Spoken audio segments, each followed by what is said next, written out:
pretty good painter. But anyhow, so Heyer, of course, had a stroke, and Keating digs up some dirt on Heyer, and he goes in and intimidates the guy, and just when he retires, the guy has a second stroke. And Keating doesn't know the guy's going to die, but he knows that raising the guy's blood pressure like that raises the possibility the guy's going to die. And Keating's willing to roll the dice on Heyer's death. There's no getting away from that. He's willing to roll the dice on this guy dying from him, berating this poor old guy. Anyhow, so Keating basically uses and abuses people as a means of climbing the ladder towards his own success. In the history of moral philosophy, this theory is known as cynical egoism, which I think is misnamed. In my book on objectivism, I refer to it as cynical exploitativeness because it's not egoistic. It's not actually anybody's self-interest. But he's a cynical exploiter, certainly cynical. This is the way he is. This is the cynical egoism. Its historical name. This is the code of the Greek sophists. This is the code to some degree of Machiavelli. It's the code to some degree of Nietzsche. It's got a significant minority voice in the history of moral philosophy.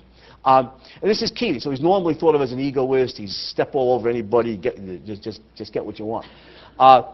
Again, the premise is it's not what you know, it's who you know. And so notice he's a manipulator. He's a schemer. He's not a thinker. And notice in terms of Ayn Rand's philosophy, he's a social metaphysician. Namely, his reality is social. He's not training himself to build in the way Roark can and is. He's not training himself to deal firsthand with nature or reality. He's seeking survival by means of manipulating others. His reality is social. To him, reality is society, not fundamentally nature. He'll let the other people deal with that. That's what he's got Roark for. What do I need to do that for? And Toohey even says to him when he realizes the relationship, Peter, I got to hand it to you. You've achieved what people of our type have been trying to do for millennia. You've taken the first-handers, those who can deal with reality, and you've harnessed them. You've made them into your servant in a way. You got them to do your work for you. Good going, kid. Now, Roark, on the other hand, goes to work at Cameron's, where he doesn't learn anything about matching his wines with his meals, because Henry Cameron doesn't drink wine, he drinks whiskey. And doesn't learn how to match his ties with his socks, because Henry Cameron doesn't wear ties. In fact, he might not wear socks. But Henry Cameron knows how to build. In some ways, Cameron reminds me of a Dickens character. He is a curmudgeon. He is a grouchy, irritable, irascible guy. He threw an inkstand at somebody once who suggested how he should design a building. He's forgotten more about building than the Guy Frankens of this world will ever know. And Keating, Roark already knows how to build to some degree, and he goes there seeking to learn more, and he does. Now, of course, Roark struggles like a junkyard dog after Cameron's demise. He gets a job at Franken's. Keating gets him a job at Franken's. It's interesting why Keating wants him at Franken's. I mean, at the superficial level, now he has him right there on staff anytime he needs some help with a structure. He's got Roark to solve the problem for him. But notice that Keating takes this kind of sick pleasure, this neurotic pleasure in using Roark as a gopher. Yes, and how would go for sandwiches? How would go to the Carnegie Deli for corned beef sandwiches? And he uses Roark as a gopher. And notice here that this is important to Keating, because Keating recognizes more than just that Roark has more talent than he does. Keating recognizes more fundamentally that Roark is a moral paragon in a way that he is not. And dealing with Roark is a reproach to him. It's Roark's virtue in comparison to his endless, in contrast to his endless scheming and backstabbing. Keating has to experience that as a reproach. as a rebuke, as a slap. That felt good. A slap, across the face. And so what Keating is showing Roark, mostly showing himself, is that Howard, if you want to be a man of virtue, this is where you're going to end up. You're going to end up as a gopher for bastards like me. Justifying, in a way, a similar way that Gail Wynand does, except Wynand's got vastly more virtue than Keating. But Wynand's got to, break the men of integrity to convince himself that men of integrity have no chance, justifying his own corrupt path to success. That this is the only path to success. So I sold my soul, but it was the only way to climb to the top. And Keating's showing the same thing to himself on his vastly smaller, dim-witted, Keating-esque way. He's showing himself, as secondarily Roark, this is what happens to men of virtue in this world. They end up being gophers for me, justifying his corrupt path to success. Anyhow, Roark's inevitably fired from Franken's, as you would expect he would be, because some client wants a Cameron kind of building. Franken says, "What are you, crazy?" Roark pleads with him to let him design the Cameron kind of building. Franken won't allow it, and Roark refuses to design a Franken kind of building, so Franken cans him.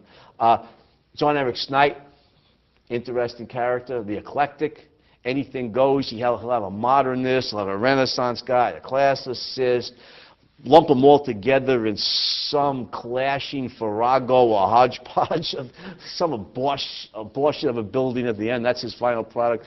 Austin Heller, of course, looks at it and goes, "There's something there." And then Roark, of course, shows him his original design, and Heller hires him, and Roark's out on his own. But he struggles. There's only a few people who recognize his revolutionary designs. He struggles. And that brings us to the Manhattan Bank building and the climax of part one. Notice that Roark is on the opposite premise to Keating. It's not who you know that counts, it's what you know. What's the good of being buddies with the president if you can't build? It says, the president may get you commissions and stuff, but you can't build. Keating can't build. If your goal is to build, then you need to learn how to build, not to suck up to others. And so networking is good in a way. It'll get you in the door, but then you got to do the job. Right, that was the problem for Keating. He got Stengel's job. He became Franken's chief designer, but then there was the problem. He had to design. He had the answer, though. He had Roark to do it for him. But it's not who you know fundamentally that counts. It's what you know. Of course, there's an interesting point about your Roark's practicality. It's in Atlas Shrugged, isn't it? I think it's Hank Reardon in Atlas Shrugged. When somebody says to him, your goal isn't practical, your method isn't practical, and Reardon's immortal response was, well, practicality depends on what it is you wish to practice, and if your practical goal is to build, then of course it's not who you know that counts, it's what you know. Many members of society is not ready yet, though. So. He's only had a few commissions. He doesn't have any money. He's waiting for the decision on the Manhattan Bank building. The board keeps him waiting. Finally, of course, they tell him that they're willing to hire him under one condition, and we can turn to this in the text. This is on page. It's at the end of part one, right? Yeah, here it is. It's on page 195. Well, I'm going to skip around here. I'm not going to read this whole thing. But, well, Mr. Roark, the commission's yours, said Weidler. Roark bowed. It was best not to trust his voice for a few minutes. You see how Ayn Rand makes the point there. This means so much to Roark. He's so choked up he can't speak. Now, a great deal more was said by the three men. Roark barely heard it. He was thinking of the first bite of machine into earth that begins an excavation. Notice he's not thinking about, I'm going to get $5,000 for this. Well, I'm sure that's important to him. But what's he thinking of? Oh, we're going to start building. We're going to excavate. My building's going up. Then he heard the chairman saying, and so it's yours on one minor condition. He heard that and looked at the chairman. It's a small compromise, and when you agree to it, we can sign the contract. He pulled a sketch from under the drawings on the table and handed it to Roark. It was Roark's building on the sketch, very neatly drawn. It was his building, but it had a simplified Doric portico in front, a cornice on top, and his ornament was replaced by a stylized Greek ornament. Roark got up. He had to stand. He concentrated on the effort of standing. Then Roark answered.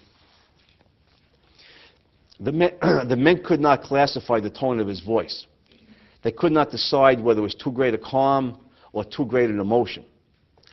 They concluded that it was calm because the voice moved forward evenly, without stress, without color, each syllable spaced as by a machine. Only the air in the room was not the air that vibrates to a calm voice. They concluded there was nothing abnormal in the manner of the man who was speaking, except the fact that his right hand would not leave the edge of the table, and when he had to move the drawings, he did it with his left hand, like a man with one arm paralyzed. He spoke for a long time. He explained why this structure could not have a classic motif on its facade. He explained why an honest building, like an honest man, had to be of one piece and one faith. What constituted the life source, the idea in any existing thing or creature, and why, if one smallest part committed treason to that idea, the thing or the creature was dead, and why the good, the high, and the noble on earth was only that which kept its integrity. The chairman interrupted him. I'm sorry, Mr. Roark, but the board will not reopen the question for further debate. It was final. He waited. Roark said nothing. You understand the situation, Mr. Roark? Yes, said Roark. His eyes were lowered. He was looking down at the drawings. Well? Roark did not answer. Yes or no, Mr. Roark? Roark's head leaned back. He closed his eyes. No, said Roark.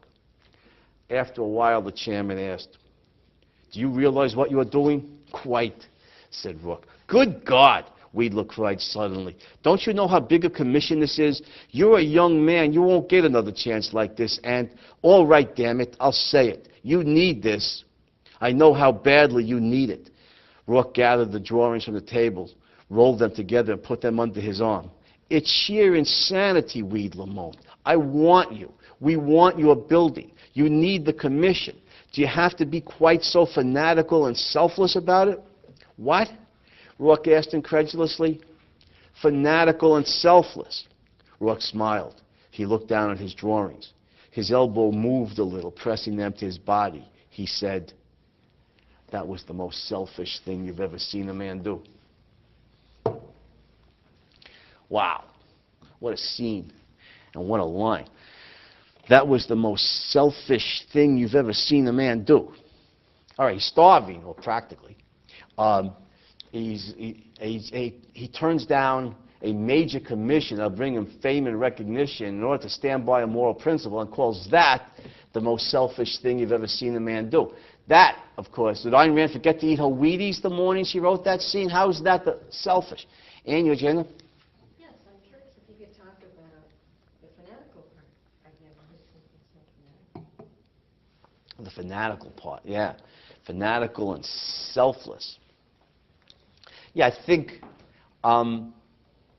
Roark's, to these essentially pragmatist types who will make any compromise, in order to gain expediency of the moment, in order to get whatever they need in the moment, Roark's uncompromising commitment to moral principles seems fanatical. It's, to them, it appears like, Muhammad Atta and these guys willing to, kill themselves flying planes into buildings so long as they could kill you, murder you or I. It's an unswerving, uncompromising loyalty to moral principle, to a pragmatist who just wants to gain the advantage of the moment without thinking what the long-term consequences are, and who doesn't hold principles but just